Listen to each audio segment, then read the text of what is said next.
आणि यानंतर एक महत्त्वाची अपडेट येते आहे। स्थानिक स्वराज्य संस्था निवडणुकीतल्या 40 उमेदवारांवर अपात्रतेची कारवाई होणार आहे। पुणे पालिकेचे 22, पंढरपूर नगर परिषदेचे 15 उमेदवार अपात्र ठरलेत। अक्कलकोट नगर परिषदेच्या 3 उमेदवारांवर अपात्रतेची कारवाई होणार आहे। निवडणूक खर्चाचा हिशेब सादर न केल्यामुळे ही कारवाई होणार आहे। 40 उमेदवार 3 वर्षांसाठी निवडणूक लढवायला अपात्र घोषित करण्यात आले।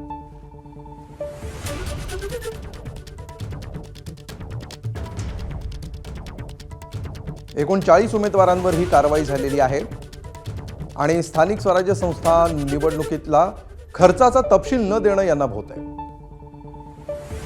अधिक माहिती घेऊया आमचे प्रतिनिधी मंदार गोंजारी यांच्याकडून। मंदार, काय नेमकं हे प्रकरण आहे, काय अपडेट्स आहेत थोडक्यात? या उमेदवारांनी निवडणूक लढवलेली होती महापालिकेची, त्याचबरोबर नगर परिषदेची। मात्र या निवडणूक लढवताना त्यांनी जो खर्च केलेला होता त्याचा तपशील त्यांनी निवडणूक आयोगाला सादर केलेला नव्हता।